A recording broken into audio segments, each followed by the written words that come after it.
Nunca pensé que a mis 78 años tendría que esconderme de mi propio hijo. Aquí estoy, en esta estación de gasolina a las afueras de Puebla, con el corazón latiendo como si quisiera salirse de mi pecho, mientras veo a Tomás, mi primogénito, buscándome entre los baños y la tienda. El mismo hijo que llevé sobre mis hombros cuando era pequeño, ahora quiere quitarme todo lo que construí con el sudor de mi frente. Pero antes de continuar con mi historia, haz clic en el botón de like, suscríbete al canal y comenta desde dónde me estás viendo. Tu apoyo es muy importante. Lo escucho gritar mi nombre, mientras me escondo detrás de unos tambos vacíos. Su voz, que alguna vez me llenó de orgullo paternal, ahora me provoca un miedo que jamás había experimentado. Todo comenzó hace 3 días, cuando Tomás llegó a mi casa en San Andrés Cholula. Hacía meses que no lo veía, y su visita repentina me sorprendió. Vestía un elegante saco y traía una sonrisa que no le había visto en años. Me anunció que tenía una sorpresa para mí, un viaje a Veracruz, al mismo hotel donde había estado con María, mi esposa, en nuestro aniversario de bodas. Según él, necesitaba descansar y recordar buenos momentos. Sus palabras me conmovieron profundamente. Desde que María falleció hace 5 años, mis hijos se habían distanciado. Tomás, el mayor, siempre ocupado con sus negocios en la ciudad, y Raúl, el menor, visitándome solo los domingos con sus hijos. La idea de ese viaje me pareció un regalo del cielo, una oportunidad para reconectar con mi primogénito. Esa noche, mientras empacaba unas cuantas camisas y mi medicamento para la presión, me sentí rejuvenecer. Quizás Tomás finalmente había entendido que a pesar de mis arrugas y mi paso lento, seguía siendo el mismo hombre que lo crió, que lo guió, que lo amó incondicionalmente. El viaje comenzó sin problemas. Tomás manejaba su camioneta nueva mientras yo miraba los campos de maíz que se extendían a los lados de la carretera.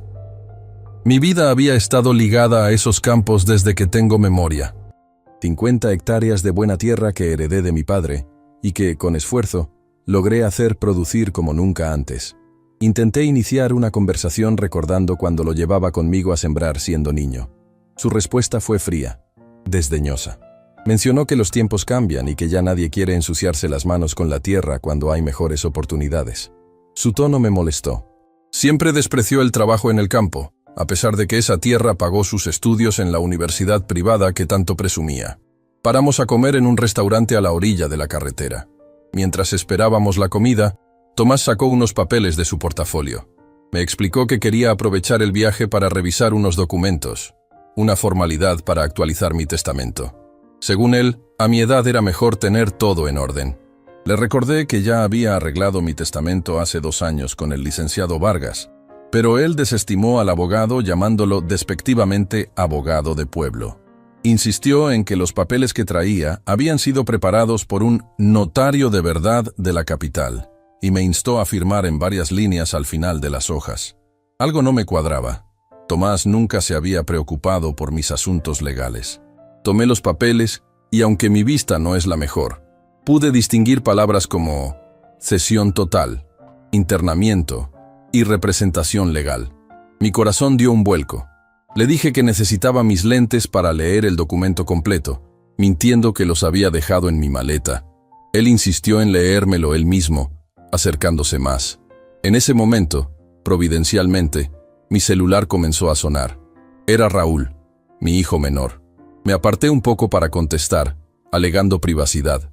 La voz de Raúl sonaba alterada, urgente. Me preguntó dónde estaba y le expliqué brevemente sobre el viaje con Tomás. Su reacción fue inmediata y alarmante. Me reveló que no se trataba de un viaje de vacaciones. Según él, Tomás planeaba internarme en una clínica para ancianos en Veracruz. Ya tenía todo arreglado. Había firmado papeles haciéndose pasar por mí y estaba tratando de que un médico me declarara incapaz para manejar mis bienes. Las palabras de Raúl confirmaban las sospechas que acababan de nacer al ver esos documentos. Le pregunté cómo sabía todo esto. Me explicó que Marina, la novia de Tomás, lo había llamado la noche anterior. Estaban peleados y ella le había contado todo el plan. El objetivo real eran mis tierras. Había una inmobiliaria interesada en comprarlas para un desarrollo turístico, hablando de millones de pesos. La revelación me golpeó como un puñetazo en el estómago. Mis tierras. mi hogar, el patrimonio que pensaba dejar a mis nietos, todo reducido a una cifra en una cuenta bancaria, y yo reducido a un estorbo que debía ser apartado. Raúl me dio instrucciones claras. En la próxima parada, debía encontrar la forma de escapar. Él saldría de inmediato hacia donde estábamos. Me pidió mantener encendido el celular para poder ubicarme. Regresé a la mesa tratando de disimular mi turbación. Tomás me miró con impaciencia, preguntándome quién había llamado. Le dije que era Raúl, simplemente preguntando si ya habíamos llegado. Su comentario despectivo sobre su hermano, metiéndose donde no lo llaman, solo confirmó mis sospechas. Volvió a insistir en que firmara los papeles, pero logré evadirlo diciendo que prefería leerlos con calma al llegar al hotel, alegando cansancio.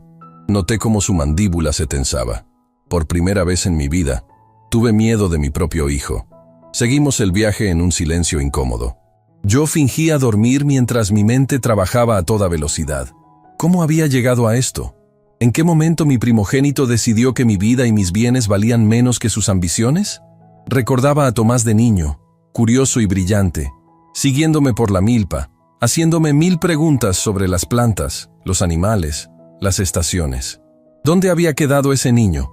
2 horas después, Tomás anunció que pararíamos a cargar gasolina. Era mi oportunidad. Mientras él llenaba el tanque, le dije que iría al baño. En cuanto entré al establecimiento, busqué la salida trasera que suelen tener estas estaciones. La encontré bloqueada por cajas, pero con esfuerzo logré pasar entre ellas. Y ahora estoy aquí, escondido, escuchando a mi hijo llamarme con una voz que oscila entre la preocupación fingida y la irritación real. Mi celular vibra. Es un mensaje de Raúl informándome que está a 30 minutos de distancia, pidiéndome que resista. Las lágrimas comienzan a correr por mis mejillas arrugadas. No son lágrimas de miedo, sino de indignación.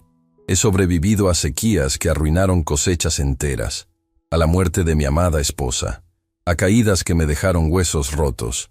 He vivido lo suficiente para ver crecer a mis nietos. Y ahora, mi propio hijo, mi sangre, quiere hacerme desaparecer como si fuera un estorbo. Escucho el motor de la camioneta de Tomás. Parece que se está yendo. Quizás piensa que escapé en algún vehículo, o tal vez planea buscarme en los alrededores. Me asomo con cautela y lo veo alejarse por la carretera. Mi teléfono suena nuevamente. Es Raúl, preguntándome mi ubicación exacta. Le explico que estoy en la estación de gasolina Pemex pasando Perote, y que Tomás acaba de irse. Me indica que me quede donde estoy, que él está llegando. Me siento en una banca, exhausto física y emocionalmente. Una señora mayor me ofrece un vaso de agua, probablemente notando mi estado alterado. Le agradezco su amabilidad, diciéndole simplemente que espero a mi hijo, sin especificar a cuál. 20 minutos después, veo llegar la camioneta vieja de Raúl. Nunca me había alegrado tanto de ver ese vehículo destartalado. Mi hijo menor baja corriendo y me abraza como si tuviera miedo de que me desvaneciera. Me examina de pies a cabeza, asegurándose de que estoy bien. Me insta a subir rápidamente a su camioneta antes de que Tomás regrese. Mientras nos alejamos, miro por última vez la carretera que debía llevarme a un viaje de recuerdos con María. En lugar de eso, me lleva a un futuro incierto, huyendo de mi propio hijo. Le pregunto a Raúl sobre nuestro próximo paso. Me explica que me quedaré en su casa por el momento y que ya ha hablado con el licenciado Vargas. Mañana a primera hora iremos a verlo para denunciar lo que Tomás intentó hacer. Asiento en silencio, procesando la magnitud de lo que está ocurriendo. A mis 78 años, tendré que luchar por mi derecho a decidir sobre mi propia vida, contra el hijo que una vez sostuve en mis brazos cuando dio sus primeros pasos. El cielo comienza a oscurecer mientras nos alejamos. No puedo evitar pensar en María. ¿Qué diría ella de todo esto? Probablemente lloraría por ver a nuestra familia así. Pero luego se secaría las lágrimas, me tomaría de la mano y me diría lo que siempre me decía en los momentos difíciles. Tomás, mi viejo roble, sigues de pie después de tantas tormentas. Esta tampoco te derribará. Y tiene razón. Esta tormenta no me derribará. Por mis nietos, por la memoria de María, por mí mismo, voy a luchar. El camino hacia la casa de Raúl me parece interminable.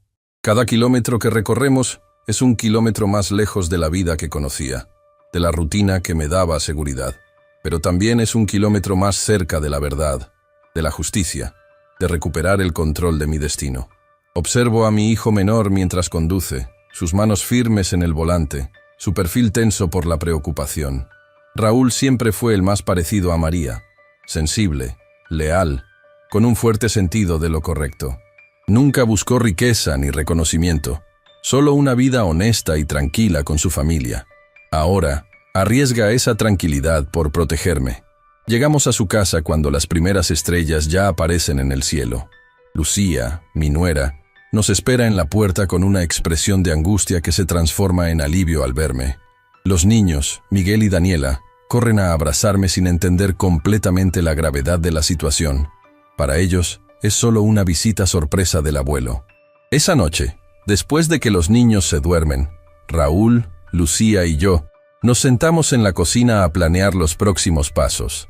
Mi nuera, enfermera de profesión, me explica que lo que Tomás intentó hacer constituye un delito grave: abuso contra personas adultas mayores, falsificación de documentos, intento de despojo.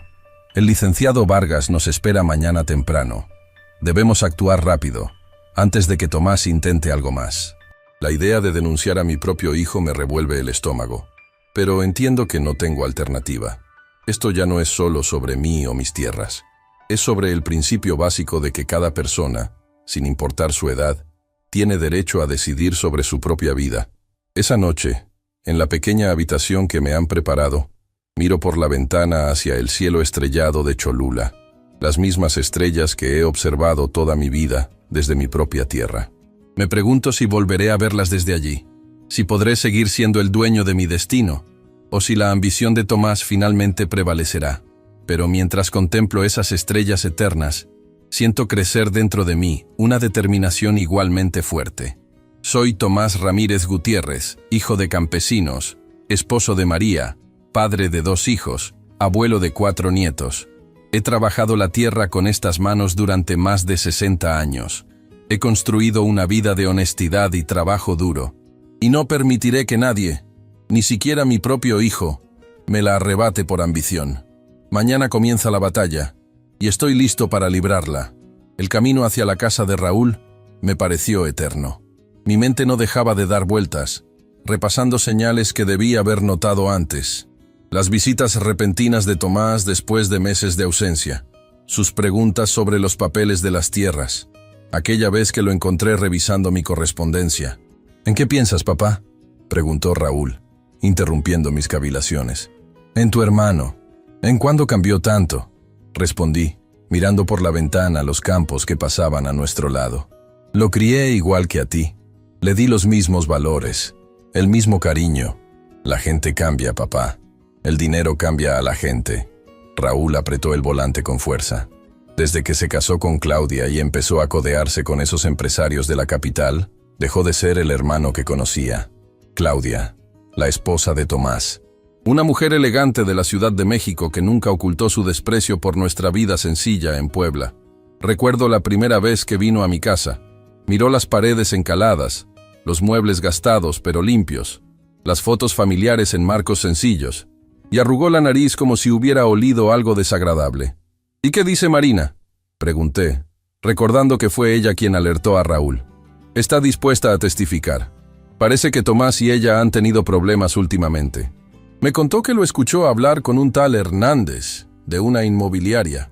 Mencionaron cifras millonarias por tus tierras, papá». «Mis tierras. 50 hectáreas de buena tierra negra que han dado maíz, frijol y calabaza por generaciones. Tierra que mi padre me entregó y que yo pensaba entregar a mis hijos y nietos. No un terreno para hoteles o casas de lujo». Llegamos a casa de Raúl cuando ya era noche cerrada. Mi nuera, Lucía, nos esperaba en la puerta con cara de preocupación. En cuanto me vio, corrió a abrazarme. «Don Tomás, qué susto nos dio», exclamó, sosteniéndome como si temiera que me fuera a caer. «Pase, le preparé el cuarto de Daniela. Ella está feliz de dormir con su hermano por unos días». La casa de Raúl era pequeña pero acogedora, muy diferente a la mansión donde vivía Tomás. Mi hijo menor nunca tuvo grandes ambiciones materiales. Se conformó con ser maestro en la escuela primaria del pueblo, casarse con Lucía, la enfermera del centro de salud, y criar a sus 2 hijos con honestidad y trabajo duro. ¡Abuelito!, gritaron mis nietos al verme entrar. Miguel, de 12 años, y Daniela, de 9, corrieron a abrazarme. «Mis chapulines», les dije, abrazándolos de vuelta. «¿Cómo están?» «Bien, abuelito». «¿Es verdad que te vas a quedar con nosotros?», preguntó Daniela con inocencia. «Sí, muñeca». «Por unos días», respondí, evitando entrar en detalles. «Qué bueno. Así puedes ayudarme con mi tarea sobre la Revolución Mexicana. El maestro dice que nadie sabe más de historia que tú», dijo Miguel, emocionado. Sonreí ante su entusiasmo. Al menos aquí, en esta casa sencilla, me sentía valorado, querido por quien soy, no por lo que tengo. Después de cenar y acostar a los niños, Raúl, Lucía y yo nos sentamos en la sala a discutir la situación. Mi nuera, con su experiencia en el centro de salud, fue directa. «Don Tomás, lo que su hijo intentó hacer es un delito.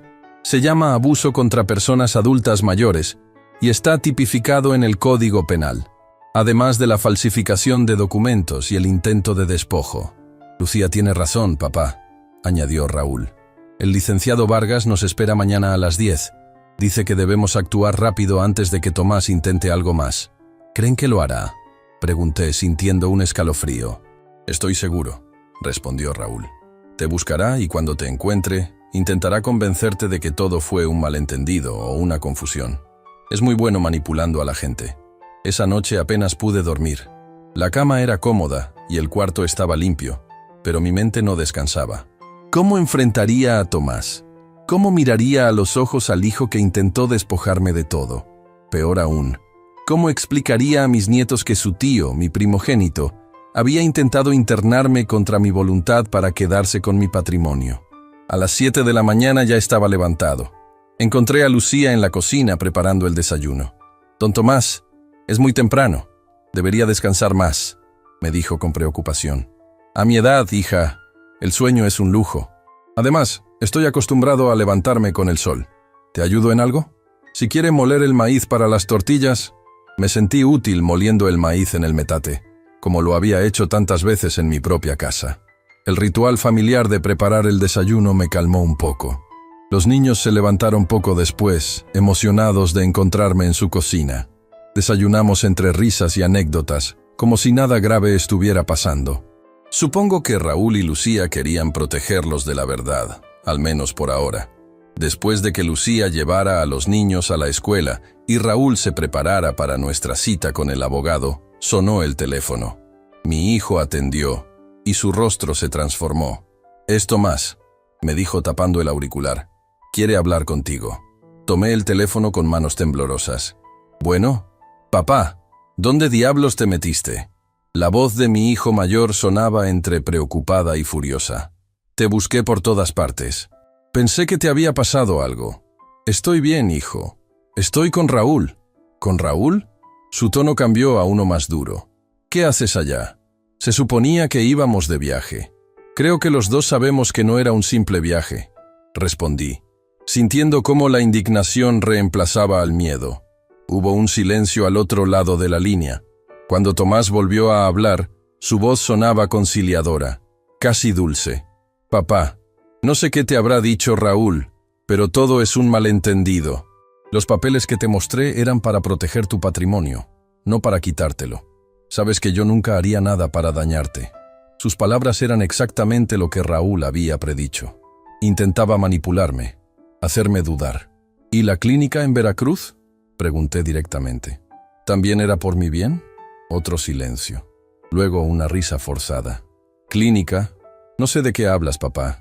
Era un hotel, el mismo donde fuiste con mamá, como te dije». «Tomás, basta de mentiras». Mi voz sonaba más firme de lo que esperaba. «Lo sé todo. Sé lo de la inmobiliaria, lo del doctor que iba a declararme incapaz, lo de los papeles falsos. Te lo dijo esa bruja de Marina, ¿verdad?». Su tono cambió completamente, volviéndose amenazante. «Escúchame bien, viejo. Nadie va a creer la palabra de una mujer despechada contra la de un hijo preocupado por su padre anciano. Si quieres guerra, la tendrás, pero te advierto que saldré ganando yo». «Ya veremos, hijo», respondí antes de colgar. Me quedé mirando el teléfono, sintiendo una mezcla de tristeza y determinación. Raúl me puso una mano en el hombro. ¿Estás bien, papá?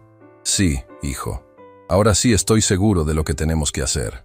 El bufete del licenciado Vargas estaba en el centro de Cholula, un edificio antiguo pero bien conservado, con un despacho sencillo pero profesional. Benjamín Vargas había sido amigo de mi padre y me había ayudado con asuntos legales durante años. A sus 70 años, seguía siendo un abogado respetado en la región. Don Tomás, qué gusto verlo. Me saludó estrechando mi mano con firmeza, aunque lamento las circunstancias.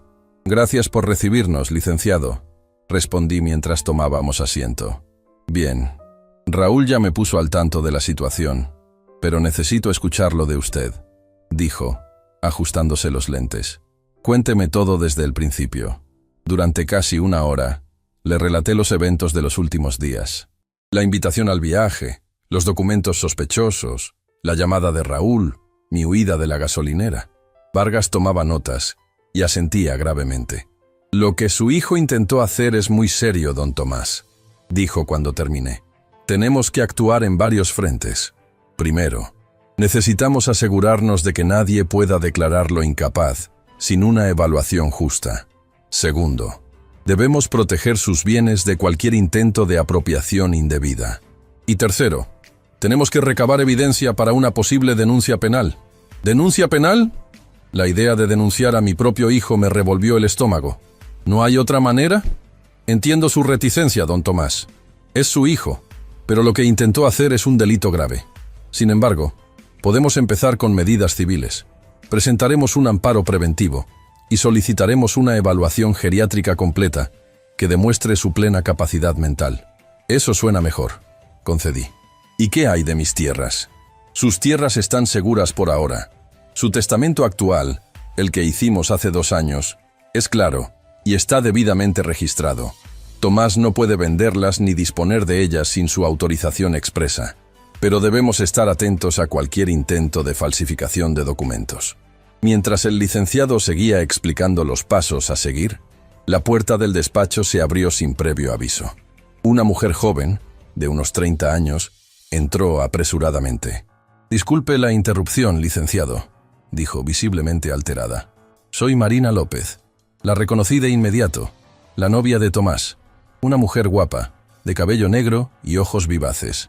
La había visto pocas veces, pero siempre me había tratado con respeto». «Marina, gracias por venir», dijo Raúl, levantándose para saludarla.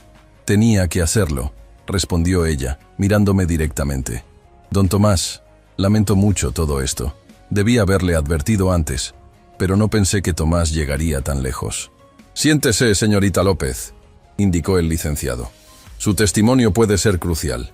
Marina se sentó a mi lado, retorciéndose las manos nerviosamente. «Tomás y yo llevamos 3 años juntos. Al principio todo iba bien, pero desde que conoció a esos inversionistas inmobiliarios, cambió. Se obsesionó con el dinero, con aparentar, con moverse en ciertos círculos. Empezó a hablar de las tierras de su padre como si fueran una mina de oro, esperando ser explotada». «¿Cuándo se enteró del plan específico?», preguntó Vargas. «Hace un mes. Escuché una conversación telefónica con el doctor Méndez, un geriatra de Veracruz. Hablaban de un caso sencillo, un anciano fácil de manipular. Al principio no entendí que se referían a usted, don Tomás, hasta que mencionaron las hectáreas en Cholula. Sentí una punzada en el corazón. Anciano fácil de manipular. ¿Eso era yo para mi hijo? ¿Un obstáculo fácil de remover? ¿Tiene alguna prueba de esto?», preguntó el licenciado. «Mejor que eso», respondió Marina sacando su teléfono. «Tengo grabaciones.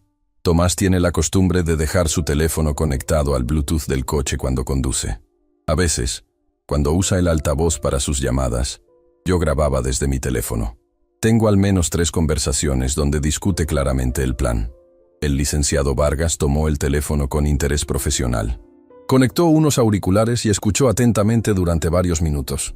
Su expresión se volvía más grave con cada segundo. «Esto es evidencia contundente, señorita López», dijo finalmente. «¿Estaría dispuesta a testificar oficialmente?».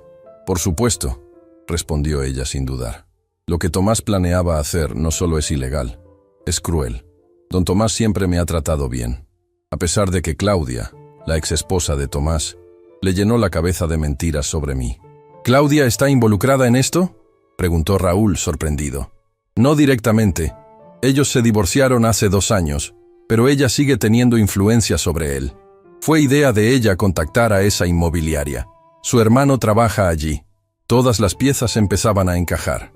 Recordé cómo Claudia siempre hablaba de lo desperdiciadas que estaban mis tierras, de cómo podrían valer una fortuna con el desarrollo adecuado. Hay algo más que deben saber, añadió Marina, mordiéndose el labio. Tomás ya habló con varios de sus vecinos, don Tomás. Les dijo que usted estaba considerando vender, que era cuestión de tiempo. Incluso le ofreció a don Esteban, el de la parcela contigua, comprársela también para hacer un paquete más atractivo para los inversionistas. Esteban, mi vecino y amigo de toda la vida, el hombre con quien compartía café todas las mañanas. ¿También él pensaba que yo iba a vender mis tierras? Esto es un intento de crear una situación de hecho, comentó el licenciado. Si todos creen que don Tomás va a vender, será más fácil justificar después cualquier documento sospechoso. ¿Qué hacemos ahora?, preguntó Raúl, visiblemente preocupado. Vamos a actuar de inmediato, respondió Vargas levantándose. Primero, presentaremos el amparo preventivo hoy mismo.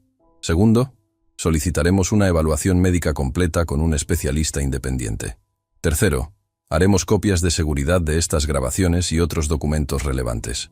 Y cuarto, don Tomás debería hacer una declaración pública, clara y contundente, de que no tiene ninguna intención de vender sus tierras, ni ha autorizado a nadie a negociar en su nombre. ¿Una declaración pública?, pregunté confundido. Sí, podría ser en la asamblea ejidal del domingo. Todos los vecinos estarán allí.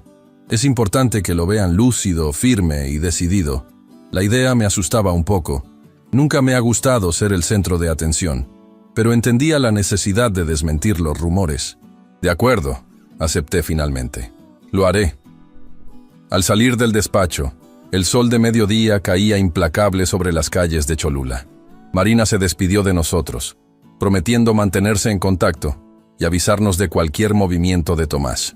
Mientras caminábamos hacia la camioneta de Raúl, vi a mi hijo menor mirar nerviosamente a su alrededor. ¿Qué pasa?, le pregunté. Nada, es solo que tengo la sensación de que nos vigilan, respondió abriendo la puerta del vehículo. Tomás tiene muchos contactos en el pueblo. Ojos y oídos por todas partes. Miré alrededor también, pero solo vi las calles familiares, las tiendas de siempre, la gente común haciendo su vida cotidiana. Y sin embargo, no pude evitar sentir que algo había cambiado, como si el pueblo que había sido mi hogar durante toda mi vida de repente se hubiera vuelto un lugar extraño, donde debía moverme con cautela. «Papá», dijo Raúl mientras arrancaba el motor, «quiero que sepas que no estás solo en esto. Lucía, los niños, yo, estamos contigo. Y muchos en el pueblo también lo estarán cuando sepan la verdad». Sus palabras me reconfortaron. A mis 78 años, enfrentaba la batalla más difícil de mi vida. No por mis tierras, que al fin y al cabo son solo tierra, sino por mi dignidad, por mi derecho a decidir mi propio destino, por la verdad. «Gracias, hijo», respondí, mirando por la ventana las calles donde había caminado toda mi vida. Lo sé, y eso me da fuerzas para lo que viene. Los siguientes 3 días transcurrieron en una extraña calma. Me quedé en casa de Raúl, ayudando con las tareas domésticas y disfrutando de mis nietos, mientras mi hijo y el licenciado Vargas se movían por todo Cholula, presentando documentos, hablando con médicos y reuniendo pruebas. Me sentía como un general retirado mientras sus tropas luchaban por él. El viernes por la tarde, mientras ayudaba a Miguel con su proyecto de historia, sonó el timbre. Lucía fue a abrir y escuché la voz inconfundible de Tomás discutiendo en la entrada. Mi nuera le impedía el paso con firmeza, pero decidí intervenir. No iba a permitir que ella enfrentara sola a mi hijo. Cuando llegué a la puerta, vi a Tomás desaliñado, algo inusual en él. Tenía ojeras marcadas y barba de varios días. Lo invité a pasar al patio trasero para hablar en privado, lejos de los niños. Sentados bajo el aguacate que Raúl había plantado años atrás, mi hijo mayor intentó convencerme de que todo había sido un malentendido, que solo buscaba lo mejor para mí. Su argumento era que las tierras me estaban matando con el trabajo físico, y que venderlas me proporcionaría una vejez cómoda. No entendía que para mí esas tierras representaban mucho más que dinero. Eran mi historia, mi conexión con mis ancestros y el legado que quería dejar a mis nietos. La discusión escaló cuando le mencioné las grabaciones de Marina y los documentos que había intentado hacerme firmar. Su rostro se transformó, abandonando la máscara de hijo preocupado para mostrar al hombre calculador que había planeado todo. Me amenazó con hacer pública una supuesta evaluación médica que me declararía incapaz y aseguró que nadie creería a un viejo terco sobre un hijo responsable. Le pedí que se marchara.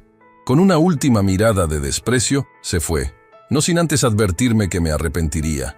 Sus palabras me dolieron como un puñal, pero también reforzaron mi determinación. Esa noche, durante la cena, le conté a Raúl sobre la visita. Su expresión preocupada me confirmó que la amenaza de Tomás no era simple palabrería. Mi hijo menor sacó su teléfono y llamó al licenciado Vargas para informarle. «El licenciado dice que aceleremos todo», me explicó Raúl después de colgar. «Mañana a primera hora iremos al hospital para la evaluación geriátrica y por la tarde presentaremos la denuncia formal». ¿Denuncia? La palabra seguía pesándome como una losa. ¿Estás seguro de que no hay otra manera? Papá, Tomás acaba de amenazarte abiertamente. No es momento de dudar. Esa noche no pude dormir. Daba vueltas en la cama pensando en cómo habíamos llegado a esto. Recordé a Tomás de niño, siguiéndome por la milpa, queriendo ayudar con la siembra. ¿En qué momento ese niño curioso y cariñoso se convirtió en un hombre capaz de traicionar a su propio padre? Al amanecer, ya estaba despierto cuando Lucía llamó suavemente a mi puerta para avisarme que el desayuno estaba listo. Comimos en silencio, todos conscientes de la importancia del día que nos esperaba. El Hospital General de Cholula estaba lleno como siempre. Raúl había concertado una cita con el doctor Jiménez, un geriatra reconocido que no tenía conexión alguna con Tomás. Pasé casi 3 horas sometiéndome a diversos exámenes, físicos, cognitivos, neurológicos. El doctor Jiménez, un hombre de mediana edad con una amabilidad genuina, me explicaba cada prueba con paciencia. «Don Tomás, estos exámenes nos darán un panorama completo de su estado de salud», me dijo mientras revisaba mis reflejos. «Pero déjeme decirle que, por lo que he visto hasta ahora, está usted en excelente forma para su edad». Sus palabras me reconfortaron.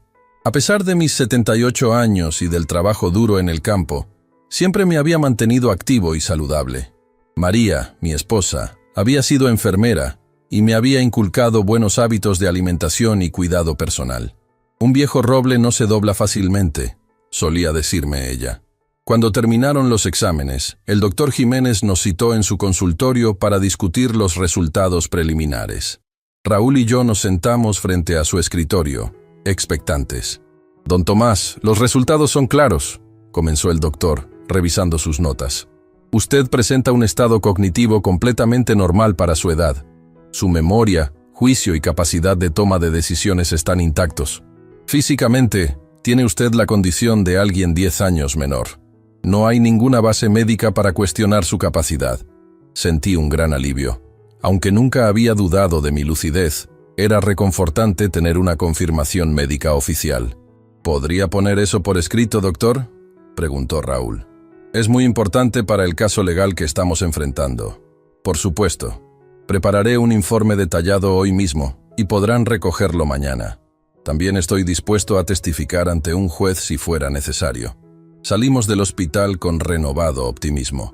El siguiente paso era reunirnos con el licenciado Vargas para presentar la denuncia formal. Durante el trayecto, Raúl recibió una llamada de Lucía. Su tono alarmado me puso en alerta. «¿Qué pasa?», pregunté cuando terminó la llamada. Era Lucía. «Tomás fue a la casa con 2 hombres.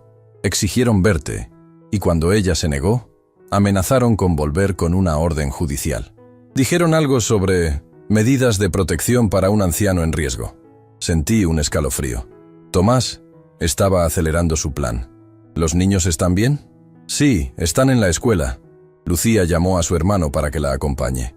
«No te preocupes». Pero claro que me preocupaba. No soportaba la idea de que mi conflicto con Tomás pusiera en riesgo a Lucía o a mis nietos. Llegamos al despacho del licenciado Vargas para encontrarlo ya reunido con Marina. La expresión grave de ambos confirmó que la situación era más seria de lo que pensábamos.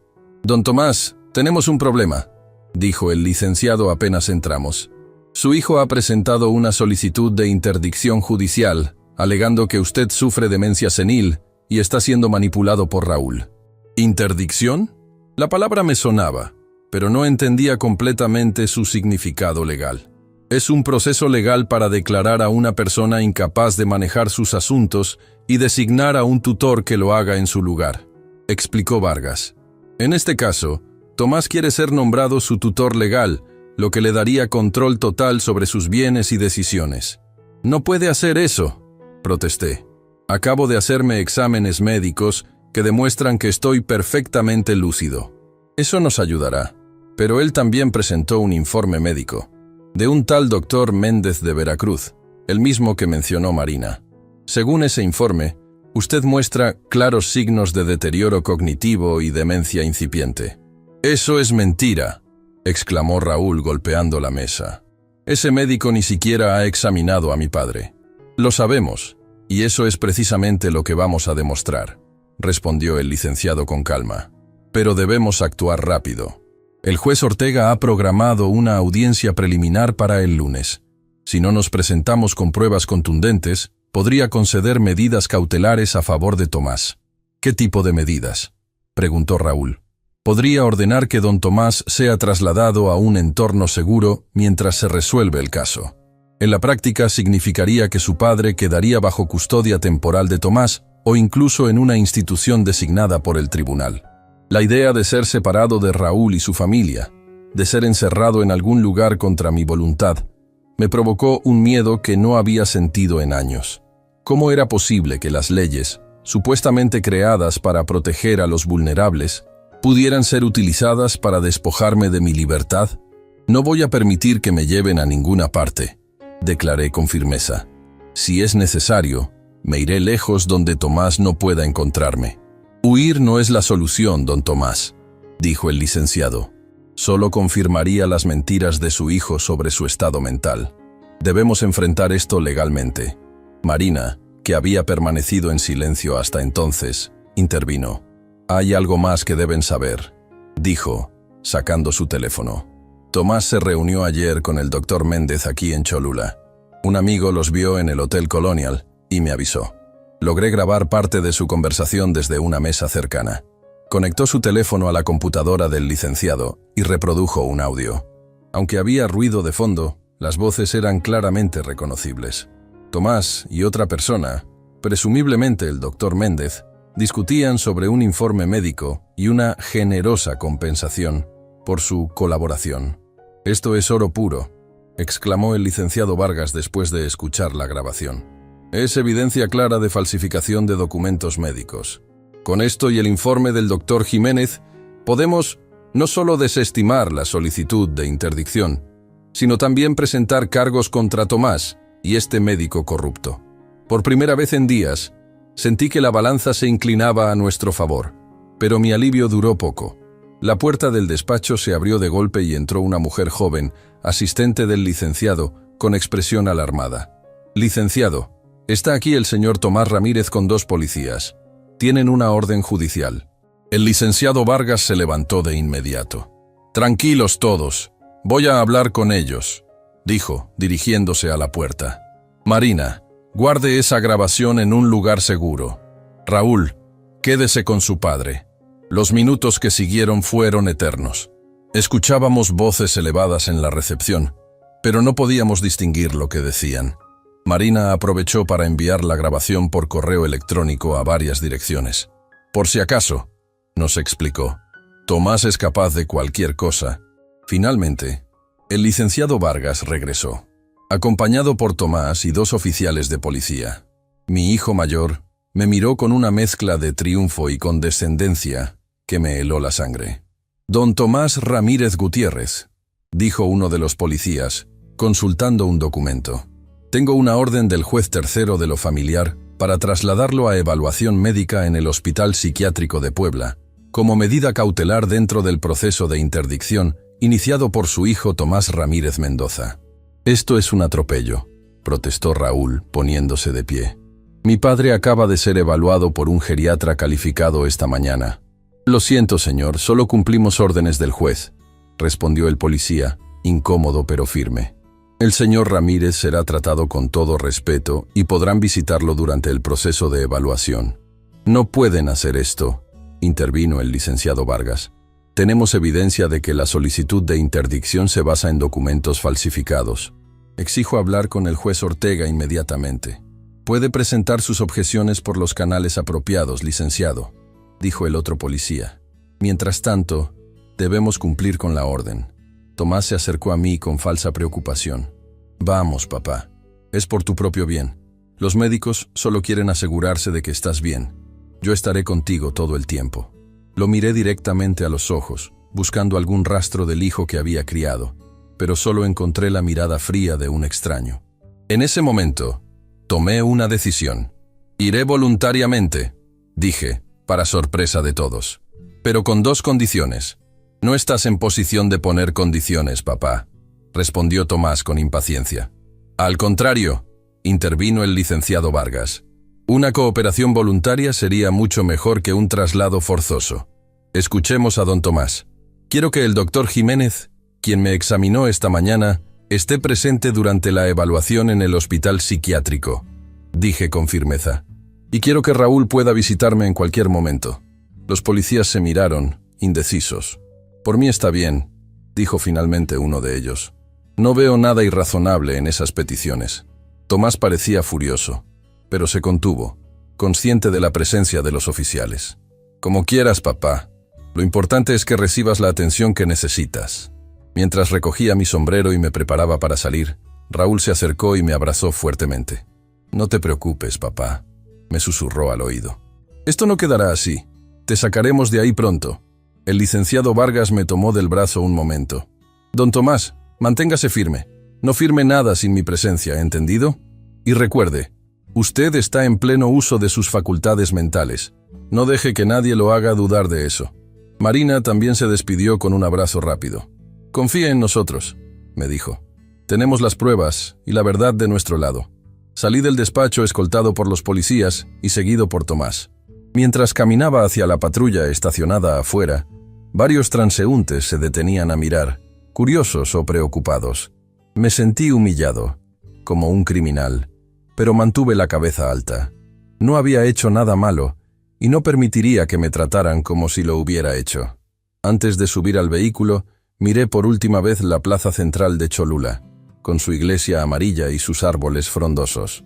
El lugar donde había caminado toda mi vida, donde había llevado a María en nuestras primeras citas, donde había enseñado a mis hijos a andar en bicicleta. Me pregunté si volvería a verlo pronto. Todo saldrá bien, papá, dijo Tomás, colocando su mano sobre mi hombro con un gesto que, para los observadores, parecería de apoyo filial, pero que yo sentí como el peso de una traición imperdonable. Sí, hijo, respondí, mirándolo directamente a los ojos. Todo saldrá como debe salir. La verdad siempre encuentra su camino. Subí a la patrulla con la dignidad intacta. A mis 78 años, enfrentaba la prueba más dura de mi vida, pero no estaba vencido. No mientras tuviera aliento para luchar por mi libertad y mi dignidad. No mientras recordara quién soy. Tomás Ramírez Gutiérrez, hijo de campesinos, padre de familia, hombre de palabra y trabajo duro. Un viejo roble que, como decía María, no se dobla fácilmente ante las tormentas. El vehículo arrancó, alejándome de Cholula hacia un destino incierto. Pero en mi corazón llevaba una certeza. Esta batalla apenas comenzaba. El Hospital Psiquiátrico de Puebla era un edificio antiguo de paredes amarillentas y pasillos largos que olían a desinfectante. Me asignaron una habitación individual, pequeña pero limpia, con una ventana que daba a un jardín interior. A pesar de la amabilidad del personal, no podía ignorar que estaba allí contra mi voluntad, víctima de una traición que aún me costaba asimilar. La primera noche fue la más difícil. Acostado en una cama que no era la mía, escuchando sonidos extraños y voces desconocidas, me sentí más solo que nunca. Pensé en María, en cómo me habría reconfortado con su presencia, con su fuerza callada. No te rindas, mi viejo roble. Casi podía escucharla decir, y no pensaba hacerlo. A la mañana siguiente comenzaron las evaluaciones. Un equipo de médicos, encabezado por una psiquiatra de mediana edad, llamada doctora Fernández, me sometió a una batería de pruebas similares a las que el doctor Jiménez me había realizado el día anterior. La diferencia era el ambiente. Aquí me sentía como un acusado, no como un paciente. Tomás apareció a media mañana, vestido impecablemente, con una sonrisa que no llegaba a sus ojos. Se presentó ante los médicos como el hijo preocupado que solo buscaba el bienestar de su padre. Nadie parecía notar la falsedad en su voz, excepto yo, que lo había escuchado desde sus primeras palabras. Cuando quedamos solos en la habitación, su máscara cayó. Me informó que ya había hablado con un notario sobre mis tierras y que, una vez que el juez aprobara la interdicción, procedería con la venta. Su tono era frío, calculador, como si hablara de una transacción comercial cualquiera, no del patrimonio de su padre. Le pregunté qué había pasado con el niño que criamos María y yo, que lo había convertido en este hombre sin escrúpulos. Su respuesta fue una mirada vacía, como si la pregunta careciera de sentido. Por la tarde, para mi alivio, llegó Raúl acompañado del doctor Jiménez y el licenciado Vargas. Mi hijo menor me abrazó con fuerza, susurrándome que todo iba a salir bien. El doctor Jiménez exigió participar en las evaluaciones, como habíamos acordado, y el licenciado Vargas se reunió con la administración del hospital para revisar los términos de mi internamiento. Los días siguientes establecieron una rutina. Por las mañanas me sometían a evaluaciones, siempre bajo la mirada vigilante del doctor Jiménez, quien no permitía que se desviaran de los protocolos estándar. Por las tardes recibía visitas. Raúl y Lucía un día, Marina al siguiente. A veces el licenciado Vargas con noticias sobre el proceso legal. Me traían comida casera, ropa limpia, libros para distraerme y, lo más importante, la certeza de que no estaba solo en esta batalla. Tomás apareció cada día, interpretando su papel de hijo devoto frente al personal médico, y luego, en privado, presionándome para que aceptara la venta por las buenas. Una tarde llegó acompañado por un hombre que me presentó como el señor Hernández, representante de la inmobiliaria interesada en mis tierras. Me ofrecieron una suma que, debo admitir, era considerable. La rechacé sin dudarlo, lo que provocó una reacción furiosa de Tomás, apenas Hernández salió de la habitación. El quinto día de mi internamiento marcó un punto de inflexión. La doctora Fernández solicitó una reunión con todo el equipo médico, incluyendo al doctor Jiménez. Pasaron horas encerrados en una sala de juntas mientras yo esperaba en mi habitación, alternando entre la ansiedad y la resignación. Finalmente, la doctora vino a verme, sola. Se sentó junto a mi cama con expresión grave y me informó que, tras revisar exhaustivamente todos los resultados, el equipo médico había llegado a una conclusión unánime.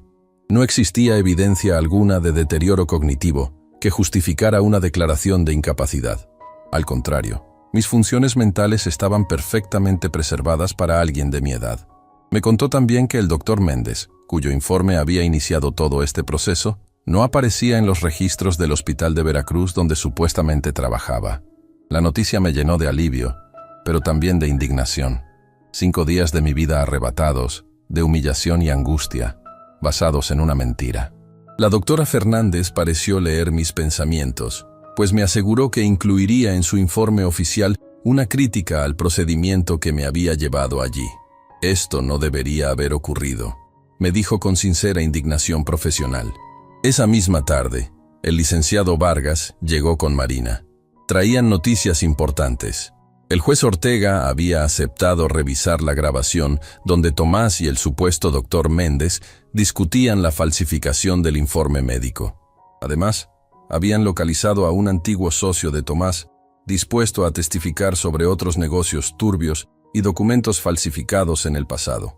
La balanza se inclinaba definitivamente a nuestro favor. Al día siguiente, mi 6º día en el hospital, recibí una visita inesperada. Esteban, mi vecino y amigo de toda la vida, apareció en la puerta de mi habitación, quitándose el sombrero con expresión avergonzada. Se sentó junto a mí y, con voz entrecortada, me confesó que Tomás le había ofrecido una comisión por convencer a otros ejidatarios de vender sus tierras junto con las mías. En un principio había aceptado, pensando que yo realmente quería vender, pero al enterarse de la verdad por Raúl, Se sintió traicionado y manipulado. La visita de Esteban me reconfortó enormemente. No solo por saber que la comunidad estaba enterándose de la verdad, sino porque trajo consigo el aroma de mi hogar. Tierra húmeda, maíz maduro, vida simple pero digna. Hablamos durante horas sobre cosechas pasadas, sobre nuestros hijos creciendo juntos, sobre el pueblo y sus cambios. Por primera vez en días, me sentí conectado con mi vida real, no con esta pesadilla que mi primogénito había creado. El séptimo día amaneció luminoso. La doctora Fernández me informó que el informe médico oficial estaba listo y sería enviado al juzgado esa misma mañana. El licenciado Vargas llegó poco después, con una sonrisa que anticipaba buenas noticias. Don Tomás, el juez Ortega ha revisado el informe preliminar del hospital y ha ordenado su liberación inmediata. La audiencia para resolver definitivamente la solicitud de interdicción será el miércoles, pero mientras tanto, usted es libre de volver a casa. La palabra libre resonó en mi cabeza como música. Empaqué mis pocas pertenencias con una energía renovada, ansioso por dejar atrás ese lugar que, aunque me habían tratado con respeto, seguía siendo una prisión. Raúl llegó para recogerme, su rostro iluminado por el alivio y la alegría. Mientras firmaba los papeles de salida, vi a Tomás aparecer por el pasillo, acompañado por un hombre que supuse sería su abogado. La expresión de mi hijo mayor al verme preparado para salir era una mezcla de incredulidad y furia apenas contenida. «Esto no ha terminado, papá», me dijo en voz baja mientras pasaba a su lado. «Aún puedo presentar más pruebas, buscar una segunda opinión médica». «Ya es suficiente, Tomás», le respondí, mirándolo directamente a los ojos. «Has perdido. No solo esta batalla legal, sino algo mucho más valioso. Mi confianza, mi respeto, mi cariño de padre». Sus ojos se endurecieron aún más, si eso era posible. No había rastro de arrepentimiento, solo cálculo y frustración por un plan fallido. Me di cuenta entonces de que realmente había perdido a mi hijo mayor mucho antes de este episodio. Quizás nunca lo tuve realmente, o lo perdí en algún punto del camino sin darme cuenta. El viaje de regreso a Cholula fue silencioso al principio. Raúl respetó mi necesidad de procesar todo lo ocurrido, de respirar aire libre, de contemplar los campos que desfilaban por la ventanilla con ojos nuevos. Eventualmente, me contó más detalles sobre lo que había sucedido durante mi ausencia. La comunidad enterándose poco a poco de la situación, vecinos y amigos ofreciendo su apoyo, incluso antiguos socios de Tomás, contactando al licenciado Vargas con información sobre otros negocios turbios. «La gente te quiere, papá», dijo Raúl con emoción sincera. «Te respetan por quien eres, no por lo que tienes». Sus palabras calaron hondo. A lo largo de mi vida, había intentado ser un hombre justo, trabajador, honesto. Nunca busqué reconocimiento ni alabanzas, solo cumplir con mi deber hacia mi familia y mi comunidad. Descubrir que esos valores silenciosos habían dejado huella era una compensación inesperada en medio de tanta amargura. Llegamos a casa de Raúl al atardecer. Lucía y los niños nos esperaban en la puerta, sus rostros iluminados por sonrisas de bienvenida. Miguel y Daniela corrieron a abrazarme como si hubiera regresado de un largo viaje, no de apenas una semana de ausencia. Esa noche cenamos todos juntos, celebrando no solo mi regreso, sino también una primera victoria en esta batalla que aún no terminaba. Los días siguientes fueron intensos. El licenciado Vargas venía casi diariamente para preparar nuestra defensa para la audiencia. Marina aportaba más pruebas. Correos electrónicos, mensajes de texto, incluso fotografías de Tomás reunido con el falso doctor Méndez y representantes de la inmobiliaria. El caso contra mi hijo se hacía cada vez más sólido. La noche anterior a la audiencia, mientras todos dormían, salí al patio trasero de la casa de Raúl. Necesitaba pensar, ordenar mis sentimientos. Las estrellas brillaban en el cielo de Cholula, las mismas que había contemplado toda mi vida. Recordé a mi padre enseñándome los nombres de las constelaciones, a María y yo, mostrándoselas luego a nuestros hijos. Pensé en Tomás de niño, curioso y brillante, siempre queriendo saber más, ir más lejos. ¿En qué momento el deseo legítimo de progreso se había convertido en esta ambición despiadada, capaz de destruir los lazos más sagrados? El día de la audiencia amaneció claro y fresco. Me vestí con mi mejor ropa, pantalón oscuro, camisa blanca, el saco que usaba para las fiestas del pueblo. Quería presentarme ante el juez con dignidad, como el hombre que era, no como la caricatura de anciano senil que Tomás había intentado crear. El juzgado estaba en el centro de Puebla, un edificio solemne con pasillos de mármol y puertas pesadas. La sala donde se celebraría la audiencia era más pequeña de lo que había imaginado, con apenas espacio para unas 20 personas. Tomás ya estaba allí cuando llegamos, acompañado por su abogado, un hombre de traje caro y expresión arrogante. No nos saludó, limitándose a mirarnos con desdén. Para mi sorpresa, vi que varios vecinos de Cholula también habían venido. Esteban, don Joaquín, el de la tienda, incluso el padre Ignacio de la parroquia. Habían venido a apoyarme, a ser testigos de este momento crucial. Su presencia me dio fuerzas adicionales. La audiencia comenzó puntualmente. El juez Ortega, un hombre mayor de aspecto severo pero mirada inteligente, escuchó primero la exposición del abogado de Tomás. Este presentó a mi hijo como un hombre de negocios respetable, preocupado únicamente por el bienestar de su padre anciano, quien supuestamente mostraba signos de deterioro cognitivo y estaba siendo manipulado por su hijo menor para conservar tierras que ya no podía trabajar adecuadamente. Luego fue el turno del licenciado Vargas. Con calma profesional pero pasión evidente, presentó nuestra versión.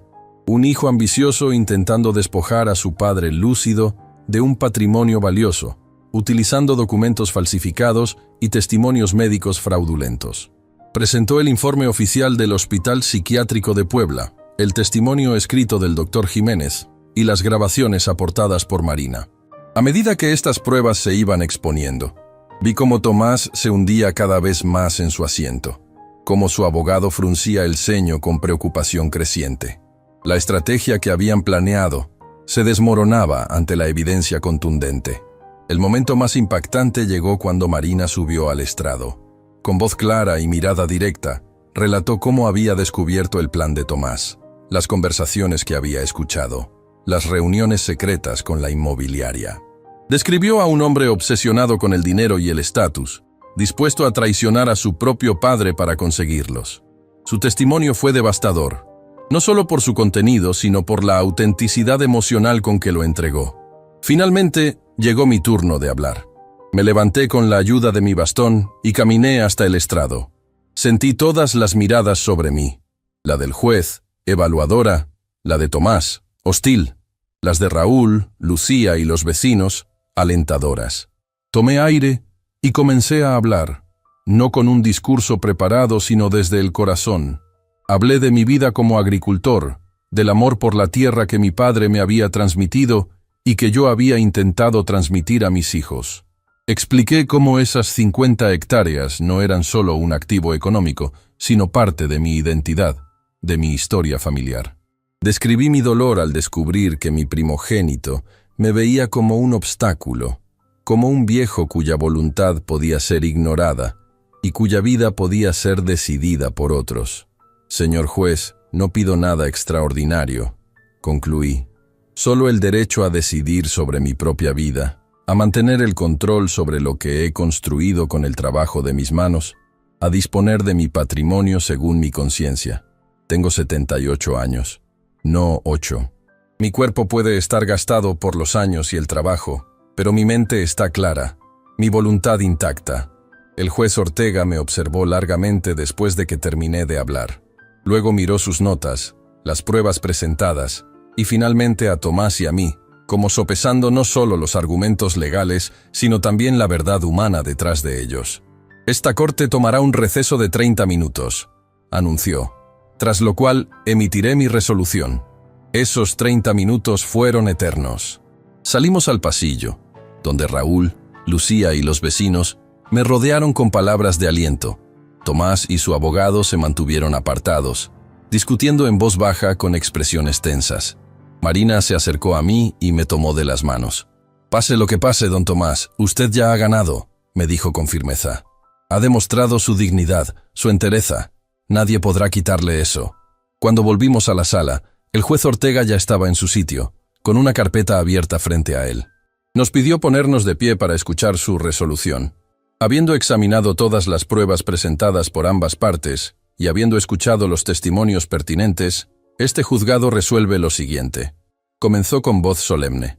Primero, se desestima la solicitud de interdicción presentada por el señor Tomás Ramírez Mendoza contra su padre, don Tomás Ramírez Gutiérrez, por falta de fundamento médico y legal. Segundo, se reconoce plenamente la capacidad mental y legal de don Tomás Ramírez Gutiérrez para administrar sus bienes y tomar decisiones sobre su persona. Tercero, se ordena una investigación sobre el informe médico presentado por el doctor Felipe Méndez, por posible falsificación de documentos y testimonio falso. Cuarto, se insta a las partes a resolver sus diferencias familiares por vías no judiciales, recordándoles que los tribunales no son el foro adecuado para dirimir conflictos que deberían resolverse con diálogo y respeto mutuo. Un murmullo recorrió la sala. Raúl me abrazó con fuerza. Lucía lloraba de alegría. Los vecinos asintieron con aprobación. Miré hacia Tomás, esperando ver furia o desafío, pero lo que vi me sorprendió. Por un breve instante, su máscara cayó completamente, revelando no al hombre de negocios despiadado, sino al niño que alguna vez fue, asustado y perdido. Fue solo un momento, antes de que su rostro volviera a endurecerse y saliera de la sala sin mirar atrás, seguido por su abogado. Los días siguientes fueron de readaptación y decisiones. El licenciado Vargas me ayudó a presentar una denuncia formal contra el doctor Méndez por falsificación de documentos médicos. También modificamos mi testamento, no para desheredar a Tomás completamente, como parte de mí deseaba hacer, sino para asegurar que las tierras nunca pudieran ser vendidas durante mi vida sin mi expreso consentimiento, documentado ante múltiples testigos y verificado por evaluación médica independiente. Una semana después de la audiencia, decidí volver a mi propia casa. Aunque agradecía profundamente la hospitalidad de Raúl y Lucía, necesitaba recuperar mi espacio, mi rutina. Necesitaba volver a caminar por mis tierras, sentir la tierra entre mis dedos, respirar el aire de mi hogar. El regreso fue emotivo. Varios vecinos vinieron a darme la bienvenida, trayendo comida, ofrecimientos de ayuda, palabras de apoyo. La noticia de lo ocurrido se había extendido por todo Cholula y más allá. Muchos compartieron historias similares. Padres despojados por hijos ambiciosos, ancianos presionados para vender tierras ancestrales, familias divididas por la codicia. De Tomás no supe nada durante semanas. Marina me visitaba ocasionalmente, contándome que se había mudado a la Ciudad de México y parecía estar iniciando nuevos negocios. No intentó contactarme, ni yo a él. La herida era demasiado profunda, el abismo demasiado ancho. Quizás algún día el tiempo lo cerraría, pero no en un futuro previsible. Mis nietos, Miguel y Daniela, venían a visitarme todos los fines de semana. Les enseñaba sobre la tierra, las plantas, los ciclos de siembra y cosecha. Les contaba historias de sus antepasados, de cómo esta tierra había alimentado a generaciones de Ramírez. Veía en sus ojos curiosidad, respeto, amor por este pedazo de México que algún día sería suyo. Una tarde, mientras regresaba de inspeccionar la milpa con Miguel, vi un auto desconocido estacionado frente a mi casa. Al acercarnos, reconocí a Tomás, apoyado en el capó, mirando hacia los campos. Estaba solo. Le dije a Miguel que entrara a la casa, que necesitaba hablar a solas con su tío. El niño obedeció, no sin antes mirar con recelo a Tomás, consciente de que este hombre había intentado hacerle daño a su abuelo. Me acerqué lentamente, apoyándome en mi bastón. Tomás me vio venir pero no se movió. Cuando estuve frente a él, nos miramos en silencio durante varios segundos. «¿Qué haces aquí, hijo?», pregunté finalmente. «No lo sé, papá», respondió con una honestidad que me sorprendió. «Quizás despedirme. Me voy a Monterrey. Tengo una oferta de trabajo allí». Asentí sin decir nada. Parte de mí se alegraba de que se alejara, de no tener que enfrentar el recordatorio constante de su traición. Otra parte, la del padre que nunca deja de serlo, sentía una tristeza profunda por este hijo perdido. ¿Sabes qué es lo irónico?, continuó Tomás, mirando hacia los campos. Estas tierras que tanto quería vender, que veía solo como dinero, fueron las mismas donde aprendí a caminar, donde mamá me enseñó los nombres de las plantas, donde enterramos a nuestro perro Canelo. No sé en qué momento olvidé todo eso. Sus palabras me conmovieron. Era el primer atisbo del hijo que creía haber perdido para siempre. «Nunca es tarde para recordar, Tomás», dije suavemente, «para volver a tus raíces». «Para mí sí lo es, papá», respondió con amargura. «He quemado demasiados puentes. Nadie en Cholula me mira a la cara ahora. Raúl no me dirige la palabra. Y tú nunca podrás perdonarme lo que intenté hacerte. El perdón es un camino largo, hijo.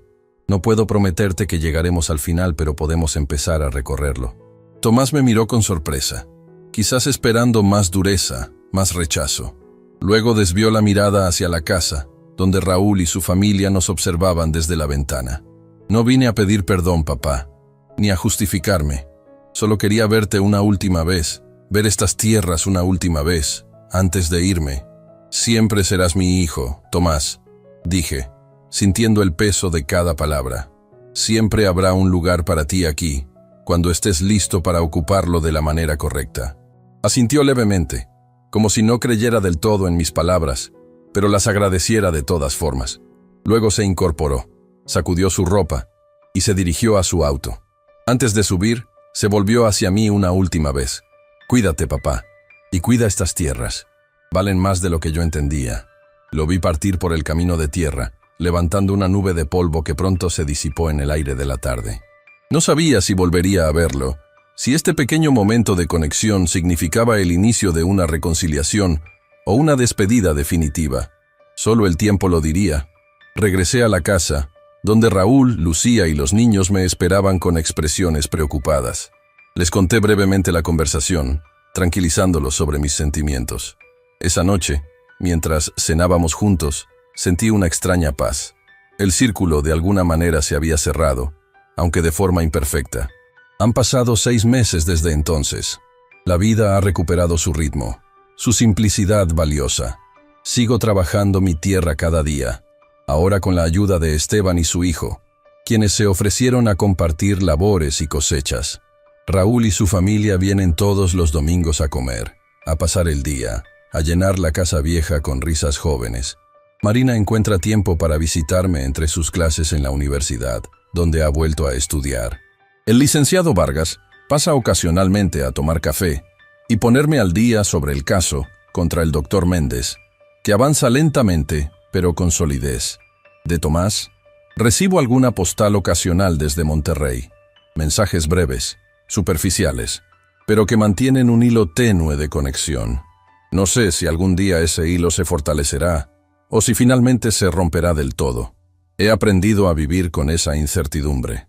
Mientras tanto, cada mañana salgo a mis campos con mi sombrero de paja y mi bastón de encino. Camino entre las milpas, sintiendo el sol en mi piel arrugada, escuchando el susurro del maíz movido por el viento. Y pienso en María, en lo orgullosa que estaría de ver que su viejo roble sigue en pie, con raíces profundas en esta tierra que es historia, presente y futuro. Porque al final, eso es lo que importa. Permanecer fiel a uno mismo, defender la propia dignidad, saber que las arrugas en el rostro no disminuyen el valor de la persona, que los años no restan derechos ni voz. Yo, Tomás Ramírez Gutiérrez, a mis 78 años, aprendí esta lección de la manera más dura, y ahora comparto mi historia con ustedes, para que ningún otro adulto mayor tenga que vivirla. Si te ha gustado mi historia, no olvides suscribirte a mi canal para más relatos de vida. Y comparte este video con alguien que necesite escuchar que la edad nunca debe ser un obstáculo para defender tu dignidad y tus derechos.